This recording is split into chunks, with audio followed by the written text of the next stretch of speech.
சிம்ரன் அவர்கள் என்னுடைய சக நடிகைக்கு நான் ஒரு மெசேஜ் பண்ணியிருந்தேன், உட்பேடகளில் நடிச்சிருக்கேன் அப்படின்னு சொல்லிட்டு, அதுக்கு எதுக்கு நீங்க ஆன்டி ரோல்லாம் பண்றீங்க அப்படின்னு சொன்னதா அவங்க பேரை சொல்லாம விமர்சனம் பண்ணியிருந்தாங்க இல்லையா? ஒரு பக்கம் வந்து அது ஜோதியாவை தான் சொல்றாங்க, இன்னொரு பக்கம் லைலா அவர்கள் சொல்றாங்க. அப்படி லைலாவாக இருப்பதற்கு வாய்ப்பு இல்லை. ஏன்னா லைலாவை பொறுத்தளவுக்கு அப்படிலாம் ஒரு படத்தை சீரியஸாக பார்க்குற நபராக நமக்கு தெரியல.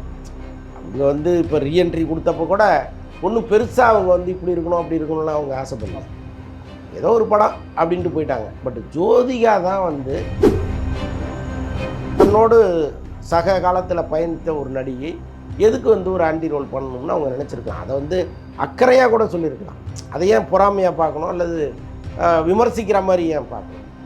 ஏம்மா நீ நல்லா தானே இருக்க, இன்னும் கூட வந்து நல்ல ரோலாக பண்ணலாமே, எதுக்கு நீ வில்லியாக பண்ணுறன்னு கேட்குறது ஒரு தப்பா? ஒருவேளை இருந்தால் கூட அதை வந்து அந்த மேடையில் அவங்க சொல்லும் பொழுது அது ஏதோ பெரிய ஒரு தவறான விமர்சனங்கிற மாதிரி அவங்க சொல்கிறாங்க. ஒரு அக்கறையில் சொல்லப்பட்டதாக தான் நான் நினைக்கிறேன்.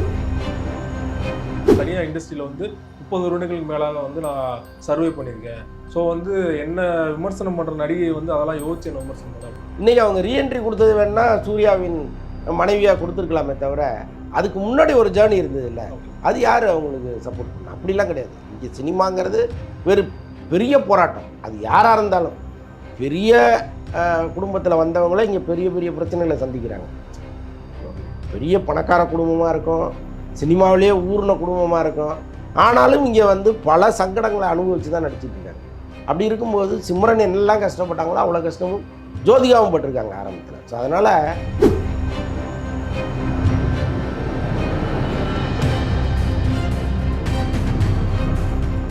மீடியா சர்க்கிள் நேயர்களுக்கு வணக்கம். இன்றைக்கு நம்மோடு நேர்காணலுக்காக சினிமா விமர்சகர் வலைப்பேச்சு அந்தரன் அவர்கள் நம்மோடு இணைந்திருக்கிறார். அவரோடு பேசலாம். சார் வணக்கம். வணக்கம். வணக்கம். சிம்ரன் அவர்கள் அவங்க கலைப்பயணத்தை கிட்டத்தட்ட 30 வருடங்களுக்கு மேலாக பூர்த்தி பண்ணிட்டாங்க அப்படிங்கிற ரீதியில் வந்து JFW சமீபத்தில் ஒரு அவார்டு கொடுத்துருந்தாங்க. இந்த அவார்டில் பேசும்போது கொஞ்சம் காட்டமாகவே பேசியிருந்தாங்க. என்னுடைய சக நடிகைக்கு நான் ஒரு மெசேஜ் பண்ணியிருந்தேன், உட்பேடகளில் நடிச்சிருக்கேன் அப்படின்னு சொல்லிட்டு, அதுக்கு எதுக்கு நீ ஆன்டி ரோல்லாம் பண்றீங்க அப்படின்னு சொன்னதா அவங்க பேரை சொல்லாம விமர்சனம் பண்ணியிருந்தாங்க இல்லையா? ஒரு பக்கம் வந்து அது ஜோதியாவை தான் சொல்றாங்க, இன்னொரு பக்கம் லைலா அவர்கள் சொல்றாங்க அப்படின்னு வந்து அவங்களோட அசம்ஷன்ல இந்த நடிகை தான் அவங்க சொல்றாங்க அப்படின்னு. உண்மையிலே என்ன சார் நடந்தது? உண்மையிலே சிம்ரன் உண்மையை சொன்னாங்களான்னு ஒன்று இருக்குல்ல. ஓகே, அந்த இடத்துல சுவாரஸ்யத்துக்காக நான் இப்படி பண்ணுறேன்னு சொல்லும் பொழுது ஏன் இந்த மாதிரி ஆன்டி ரோல் பண்ணுறீங்கன்னு கேட்டாங்கன்னு ஒரு கேரக்டர் அவங்க கொண்டு வராங்க. அது உள்ளபடியே ஜோதிகா தானா லைலா தானான்னு ஒரு கேள்வி இருக்குது. ஒருவேளை இருந்தால் லைலாவாக இருப்பதற்கு வாய்ப்பு இல்லை. ஏன்னா லைலாவை பொறுத்தளவுக்கு அப்படிலாம் ஒரு படத்தை சீரியஸாக பார்க்குற நபராக நமக்கு தெரியல. அவங்க வந்து இப்போ ரீஎன்ட்ரி கொடுத்தப்போ கூட ஒன்றும் பெருசாக அவங்க வந்து இப்படி இருக்கணும் அப்படி இருக்கணும்லாம் அவங்க ஆசைப்படல.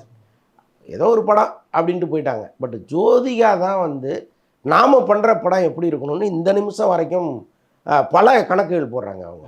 இப்போ நம்ம தமிழில் அவங்க ரீஎன்ட்ரி ஆகிற படமே அவங்களுக்கு இமேஜ் வந்து பயங்கரமாக பூஸ்டப் பண்ணுற படமாக இருக்கணும்னு நினச்சி தான் வந்தாங்க. அதே மாதிரி அவங்களுக்கு வந்து இமேஜை பெரிய அளவு கொடுத்த படம் அது. ஸோ அந்த மாதிரி ஒரு படத்தையும் தமிழில் வந்து அவங்க தேர்ந்தெடுத்து பண்ணுறாங்க. அப்போ தன்னோடு சக காலத்தில் பயணித்த ஒரு நடிகை எதுக்கு வந்து ஒரு ஆன்டி ரோல் பண்ணணும்னு அவங்க நினச்சிருக்கலாம். அதை வந்து அக்கறையாக கூட சொல்லியிருக்கலாம். அதை ஏன் பொறாமையாக பார்க்கணும் அல்லது விமர்சிக்கிற மாதிரி ஏன் பார்க்கணும்? ஏம்மா நீ நல்லா தானே இருக்க, இன்னும் கூட வந்து நல்ல ரோலாக பண்ணலாமே, எதுக்கு நீ வில்லியாக பண்ணுறன்னு கேட்குறது ஒரு தப்பா? ஒருவேளை இருந்தால் கூட அதை வந்து அந்த மேடையில் அவங்க சொல்லும் பொழுது அது ஏதோ பெரிய ஒரு தவறான விமர்சனங்கிற மாதிரி அவங்க சொல்கிறாங்க. ஒரு அக்கறையில் சொல்லப்பட்டதாக தான் நான் நினைக்கிறேன். ஒருவேளை ஜோதிகா சொல்லியிருந்தா இல்லது எல்லாமே ஃபேக்கு, மேடை சுவாரஸ்யத்துக்காக அவங்க ஒன்று சொன்னாங்கன்னா அதை நம்ம ஒன்று பண்ணணும். ஏன்னா டப்பா கார்டன்னு சொல்லிட்டு சமீபத்தில் ஒரு வெப் சீரிஸ் பண்ணியிருந்தாங்க. டப்பா ரோல் பண்ணுறவங்க அப்படின்னு சொல்லிட்டு அவங்க மென்ஷன் பண்ணனால தான் ஜோதிகா வந்து அதிகமாக ஓகே இவங்க மறைமுகமாக வந்து ஜோதிகா தான் சொல்கிறாங்க எல்லாரும் சொல்ல ஆரம்பிச்சிட்டாங்க. இல்லை அந்த அளவுக்கெல்லாம் சிம்ரன் வந்து மேடையில் அப்படியே வந்து பூடகமாக பேசணுங்கிற மாதிரிலாம் அந்த அளவுக்கு அவங்களுக்கு தெரியாது. இப்போ நீங்கள் இப்போ பெரிய இலக்கிய செல்வர்கள் பட்டிமன்ற பேச்சாளர்கள்னால் ஒரு வார்த்தையில் வந்து அப்படியே ஒரு கோடு ஒன்று கொடுப்பாங்க, நான் இன்னார தான் சொல்கிறேன். அப்படிலாம் கூட அவங்க சொன்னதெல்லாம் எனக்கு தெரியல.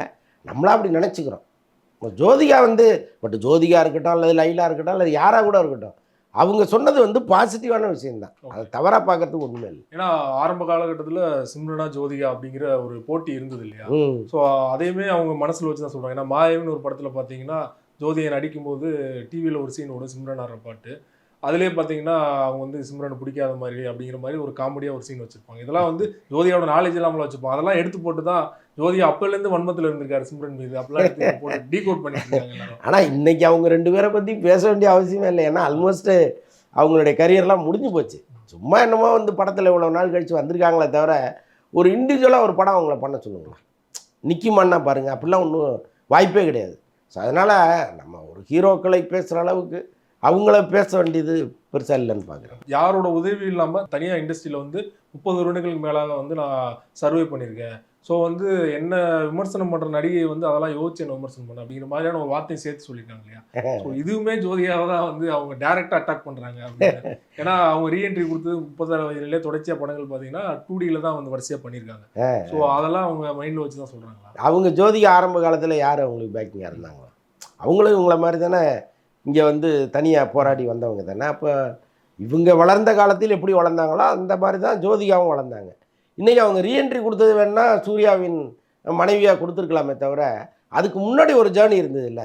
அது யார் அவங்களுக்கு சப்போர்ட் பண்ண? அப்படிலாம் கிடையாது. இங்கே சினிமாங்கிறது வேறு பெரிய போராட்டம். அது யாராக இருந்தாலும் பெரிய குடும்பத்தில் வந்தவங்களே இங்கே பெரிய பெரிய பிரச்சனைகளை சந்திக்கிறாங்க.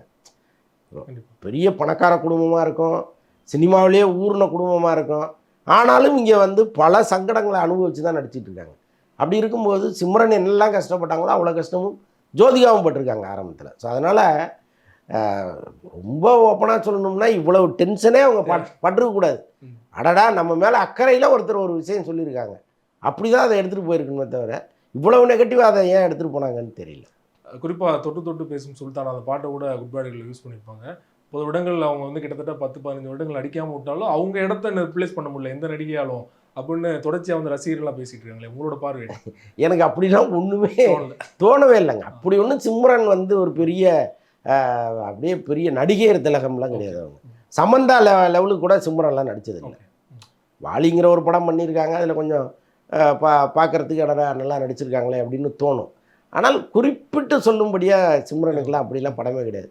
அப்படி பார்த்தா ஜோதிகாவுக்கெல்லாம் மொழி மாதிரி படம்லாம் யாருமே நினச்சி கூட பார்க்க முடியாது. அப்படி ஒரு பர்ஃபார்ம் பண்ணுவாங்க. எல்லா படங்கள்லையுமே ஜோதிகாவுடைய பர்ஃபார்மன்ஸ் வந்து ரொம்ப பிரமாதமாக இருக்கும். அப்போ அப்படிலாம் எதுவுமே இல்லாமல் அவங்க வந்து இவ்வளவு பேசுகிறதெல்லாம் ரொம்ப வேடிக்கையாக வியப்பாக இருக்குது. இன்னொன்று அதான் நீங்கள் இந்த தொட்டு தொட்டு பேசும் சுல்தானெல்லாம் ஒரு காலத்தில் அவங்க கிளாமர் டாலாக இருந்தாங்களே தவிர அது ஒரு பெரிய தகுதியெல்லாம் நம்ம பார்க்க முடியாது.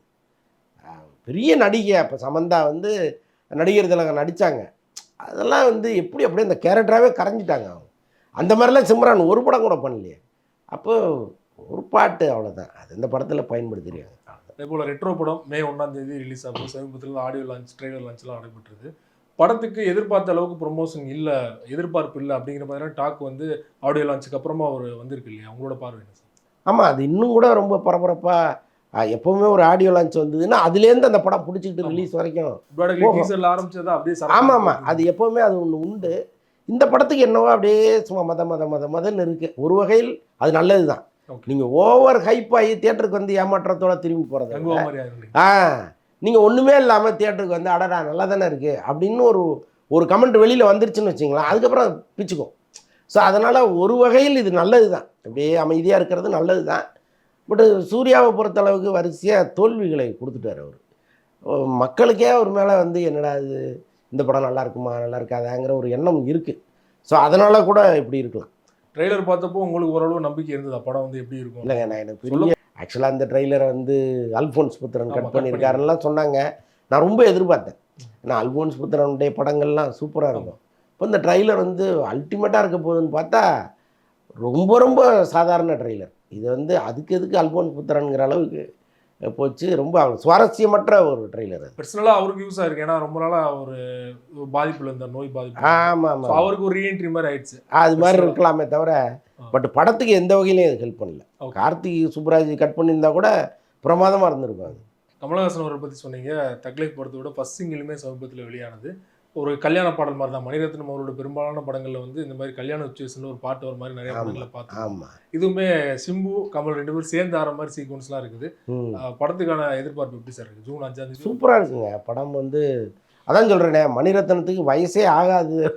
அவர் ஆளு தான் தோற்றத்தில் கொஞ்சம் ஏஜிலான ஆள் மாதிரி இருக்காரே தவிர அவருடைய கற்பனைகளும் அவருடைய படமும் வந்து எப்போவுமே இளமையாக இருக்கும்.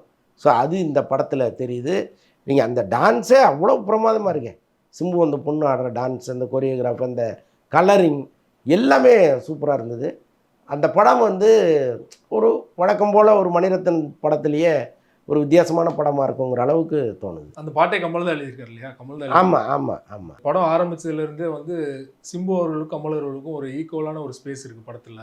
இப்போ கமல் மாதிரியான ஒரு பெரிய நடிகர் இறங்கி வந்துட்டாரா சிம்பு அவர்கள்ட்ட அப்படிங்கிற மாதிரியான ஒரு விமர்சனம் தொடர்ச்சியாக வைக்கப்பட்டது. உங்களோட பார்வை என்ன சார்? இல்லை, இறங்கி வந்துட்டாருன்னு அதை நம்ம சொல்லக்கூடாது. அவர் வந்து அடுத்த தலைமுறையை எந்த அளவுக்கு நேசிக்கிறாருங்கிறது தான் அதை நம்ம எடுத்துக்கணும். ஏன்னா இப்போ சிம்பு மாதிரி ஒரு நடிகர் வளர்ந்து வரும்போது நீங்கள் ஒரு இடத்துல பார்த்துருக்கலாம், ஃபோட்டோ எடுக்கிறாங்க, சிம்பு வந்து அங்கே போய் நில்லுங்க அவரை எடுங்கன்றார். அதெல்லாம் ரொம்ப ஆச்சரியமாக இருந்துச்சு. சாப்பிடும்போது கூட அவருக்கு வைங்க அப்படின்னு சொல்லி அதெல்லாம் ரொம்ப நெகிழ்வாக இருந்துச்சு. ஒரு பெரிய கலைஞன் வந்து அடுத்த தலைமுறை அப்படி நீ வா அப்படிங்கிறது இருக்குல்ல, அது பெரும்பாலும் பண்ண மாட்டாங்க. கமல் வந்து பண்ணுறாருன்னா ரொம்ப ஆச்சரியமாக இருந்துச்சு. அவருடைய அன்பில் வந்து சிம்பு திக்குமுக்காடுறாருங்கிறதெல்லாம் நம்ம பார்க்க முடிஞ்சுது. நடிகர் நெப்போலியன் அவருடைய மகனுக்கு வந்து சமீபத்திலாம் திருமணம் முடிஞ்சுது. ஜப்பானில் வந்து தான் இருக்காங்க.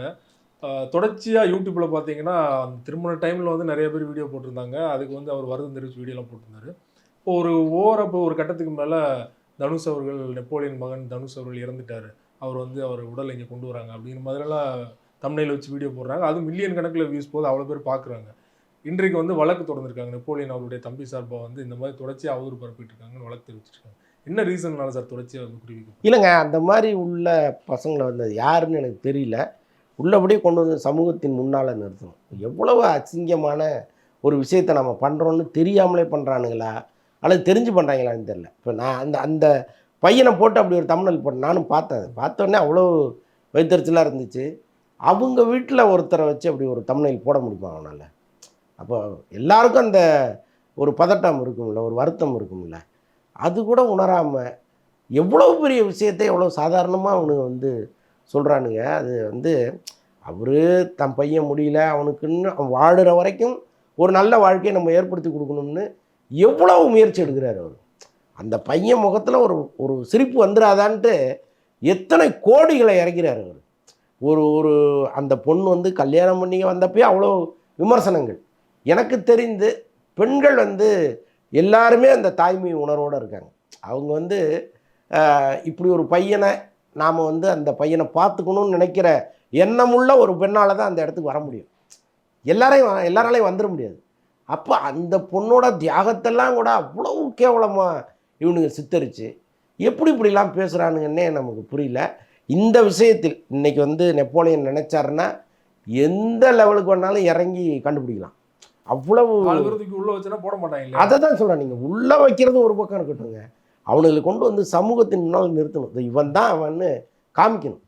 எங்கேயோ ஒரு இடத்துல யாருன்னே தெரியாது, என்ன எங்கே நீ பிடிச்சிருவேன் அப்படின்னு எங்கேருந்தோ உட்காந்துட்டு ஒரு வேலை செய்கிறது இருக்குல்ல, அதை விட அயோக்கியத்தனம் எதுவுமே கிடையாது. இந்த விஷயத்தில் வந்து ஏதோ நம்ம போனோம் கம்ப்ளைண்ட் கொடுத்தோன்னு இல்லாமல் ரொம்ப சிவியராக இதில் இறங்கி அவனுங்களை பிடிக்கணும். அந்த வீடியோ அந்த தம்ப்நெயிலாம் பையன் பார்த்தா என்ன நினைப்பேன்? ஏற்கனவே ரொம்ப பெரிய பையன் பார்க்குறது ஒரு பக்கம் இருக்கட்டும், அவங்க அம்மா அப்பா பார்க்கும்போது அவங்க மனசு எப்படி இருக்கும்? கொஞ்சம் கூட அறிவு இல்லாமல் இப்படி பண்ணுறானுங்கன்னே தெரியல. ஏதோ இல்லாத விஷயத்த போடுறானுங்க. ஒரு இத்தனை 1000 கோடி கொடுத்தாரு, அங்கே இவருக்கு வீடு கட்டி கொடுத்தாரு, இங்கே இவருக்கு வயர் நெக்லஸ் கொடுத்தாருன்னு என்னென்னவோ எடுத்துறாங்க. ஒரு ரைட்டு ஒழிஞ்சு போகுது. அப்படி உண்மையே இல்லைன்னா கூட ஓகே, ஏதோ ஒரு வகையில் வந்து அது பார்க்குறதுக்கு ப்ளசண்ட்டாக இருக்குது. ஆனால் இப்படி ஒரு விஷயத்தை எப்படி செய்கிறானுங்கன்னு நமக்கு புரியல. ரொம்ப அசிங்கமாக இருந்துச்சு. ஸ்ரீ அவர்கள் மறுபடியும் அங்கேருந்து கண்டுபிடிச்சி தேடி கூட்டு வந்துட்டாங்க. அவர் இங்கே ட்ரீட்மெண்ட் பண்ண போகிறாங்க அப்படின்னு லோகேஷ் கனகராஜ் அவங்களோட ஃபேமிலி சார்பாக போட்டுருந்தாங்க. சென்னை கூட்டு வந்துட்டாங்களா? இல்லை, சென்னைக்கு கொண்டு வரல, பெங்களூர் கொண்டு வந்துட்டாங்க. ஓகே, இங்கே சென்னையில் வந்தால் மீடியாக்கள் தொடர்ந்து வந்துடுவாங்க, அது தேவையில்லாத பிரச்சனைகள் தான் பெங்களூரில் ட்ரீட்மெண்ட். ரொம்ப நன்றி சார். சினிமா தொடர்பான நிறைய அப்டேட்டுகள் எங்களுக்கு கொடுத்தீங்க. தொடர்ந்து கொடுக்கணும். நன்றி.